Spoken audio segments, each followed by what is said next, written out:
بعد میں کرونا آ گیا، جس کی وجہ سے یہ منصوبہ 10 سال سے زائد تاخیر کا شکار ہوا۔ بعد میں جب پی ڈی ایم کی گورنمنٹ آئی تو انہوں نے دوبارہ پھر سے چائنا کو کہا کہ آپ اس منصوبے میں ہمارے ساتھ شامل ہو جائیں، لیکن چائنا نے اس کے اندر کسی خاص قسم کی جو دلچسپی تھی اس کا اظہار نہیں کیا۔ تو پاکستان نے فیصلہ کیا کہ اب یہ منصوبہ ہم خود بنائیں گے، اور منصوبہ بنانے کے ساتھ انہوں نے مختلف سیکشنز کے اندر اس کو تقسیم کیا، جس کا پہلا سیکشن تھا کراچی سے لے کے روہڑی تک 480 کلومیٹر کا ٹریک۔ اس ٹریک کی جو فیزیبلٹی بنا کے اور تمام تر چیزیں ڈیزائن کر کے انہوں نے ایشین ڈیولپمنٹ بینک کے سامنے پیش کیا، اور ایشین ڈیولپمنٹ بینک نے 2 ارب امریکی ڈالر کی منظوری دی، اور فائنینسنگ کی منظوری کے ساتھ ہی اس منصوبے کے اوپر کام جو ہے وہ شروع ہو جائے گا، اور 2028 کے آخر تک یہ منصوبہ مکمل ہو جائے گا۔ اس منصوبے کا جہاں پر باقی ٹرین کے آنے جانے کے فائدے ہوں گے، اس کے ساتھ ہی جتنے بھی پل آتے ہیں، جتنے بھی انڈر پاسز آتے ہیں، جتنے بھی اس کے اوپر باقی جو کراسنگز آتی ہیں، وہ تمام انتہائی جدید ہو جائیں گی، اور ایسا کمانڈ اینڈ کنٹرول کا سسٹم یہاں پر ڈیولپ ہوگا کہ ٹرین کس وقت کہاں پر ہے اور کس رفتار سے جا رہی ہے، اور اس کی کیپیسٹی کیا ہے، وزن کیا ہے، لوڈ کیا ہے، وہ تمام تر چیزیں جو ہے مانیٹر ہوں گی، اور سگنل کا بھی جدید ترین سسٹم جو ہے اس کے اندر نصب کیا جائے گا، جس سے ٹرین کے جو حادثات ہیں اس کو روکنے کی میں مدد ملے گی۔ اس کے ساتھ جتنے بھی اس روٹ کے اوپر ریلوے اسٹیشن آئیں گے، وہ ریلوے اسٹیشن ان کی دوبارہ پھر اثر نو تعمیر ہوگی، ایک حساب سے نئے ریلوے اسٹیشن جو ہیں وہ بنائے جائیں گے، یعنی کہ آپ حساب لگا سکتے ہیں کراچی سے لے کے روہڑی تک جتنے بھی ٹرین ہوں گے اسٹیشنز ہوں گے وہ سارے کے سارے نئے بننے جا رہے ہیں۔ تمام کے تمام اسٹیشن نئے بن جائیں گے، اور اس کے ساتھ کچھ اسٹیشنز ایسے ہیں جو کہ جنکشن ہیں یا بڑے اسٹیشنز ہیں، وہ اسٹیٹ آف دی آرٹ نئے ڈیزائن کے حساب سے اپ گریڈ ہونے جا رہے ہیں، جس میں حیدرآباد، نواب شاہ، خیرپور اور روہڑی کا اپنا اسٹیشن شامل ہے۔ تو یہ station state of the art بنیں گے اور پوری دنیا میں مثال کے طور پہ دیکھے جاتے ہیں۔ اس وقت پورے پاکستان میں ایک ہی اسٹیشن ہے جو اسٹیٹ آف دی آرٹ بنا ہے اور سی پیک کے تھرو بنا تھا، وہ بہاولپور کا ریلوے اسٹیشن ہے، اور وہ ریلوے اسٹیشن دیکھنے سے تعلق رکھتا ہے بہاولپور کی جو لوکل ثقافت ہے وہ بھی اس کے اندر نظر آتی ہے، بہاولپور کا جو لوکل انفراسٹرکچر ہے وہ بھی اس کے اندر نظر آتا ہے۔ لیکن اب آپ کو نواب شاہ، روہڑی، حیدرآباد اور کراچی کے اسٹیشن بھی ایسے دکھائی دینا شروع ہو جائیں گے، اور اس سے وہ تمام ٹرینیں جو کہ لاہور سے کراچی جاتی ہیں ان کو اس وقت 18 گھنٹے سے لے کے 22 گھنٹے تک کا جو دورانیہ ہے جو سفر کا وہ ان کو پڑتا ہے، لیکن جیسے ہی یہ ٹریک ایکٹیو ہوگا جو کہ امید ہے 2028 کے آخر تک، یعنی 3 سال کے اندر اندر یہ ٹریک جو ہے مکمل ہو جائے گا، تو اس کے ساتھ ہی یہ جب کا جو سفر ہے یہ کم ہو کر 14 گھنٹے تک آ جائے گا۔ اور جیسے ہی ہمارا یہ پورا ٹریک کراچی سے لے کے لاہور اور لاہور سے لے کے پشاور تک مکمل ہوگا، تو ہمارا لاہور سے کراچی کا جو سفر ہے وہ 9 سے 12 گھنٹوں کے اوپر آ جائے گا، کیونکہ اگر ٹریک کے اوپر کسی قسم کی کوئی رکاوٹ نہیں ہوگی، کوئی دشواری نہیں ہوگی، اور ٹرینیں ہماری اچھی ہوں گی،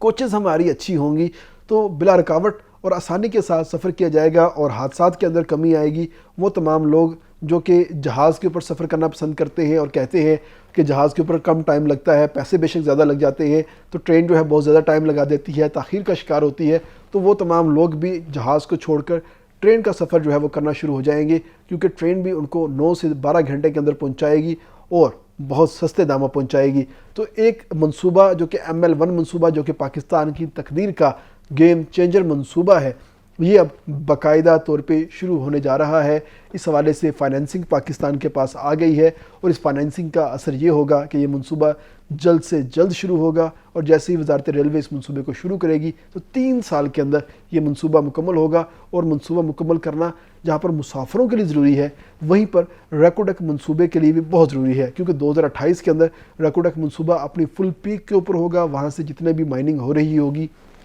وہ تمام پیک پر پہنچی ہوگی، اور ان تمام تر مائننگ کی جو چیزیں ہیں اس کو ہم نے ایکسپورٹ کرنا ہے، اور ایکسپورٹ کرنے کے لیے آپ کو جو تیز رفتار جو نقل و حرکت کے ذرائع ہیں وہ آپ کو چاہیے ہوتے ہیں، اور سستے بھی چاہیے ہوتے ہیں۔ اگر ہم بائی روڈ آتے ہیں، ٹرکوں کے اوپر ان تمام تر چیزوں کو منتقل کرتے ہیں تو یہ ہمیں بہت مہنگا پڑے گا، لیکن اگر ہم ٹرین کے ذریعے اس کو منتقل کریں گے تو 60% ہماری لاگت کے اندر کمی آئے گی، یعنی کہ ہمارے پاکستان کے وسائل کے اندر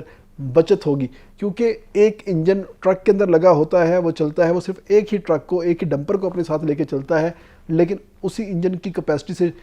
10 گنا 20 گنا زیادہ بڑا ایک انجن ٹرین کے اندر لگتا ہے، اور وہ ان ہزاروں ٹرکوں سے زیادہ سامان ایک ہی وقت کے اندر لے کے چلا جاتا ہے، جس سے وقت بھی بچتا ہے، وسائل بھی بچتے ہیں، پیسے بھی بچتے ہیں، اور انکم آنا سٹارٹ ہو جاتی ہے۔ اسی لیے تو کہتے ہیں کہ ریل کا پہیہ ترقی کا پہیہ، تو ریل کا پہیہ چلے گا تو ترقی پاکستان خود بخود کرے گا۔ تو امید کرتے ہیں 2028 میں جب یہ منصوبہ مکمل ہوگا تو پاکستان مزید ترقی کی جانب گامزن ہو جائے گا۔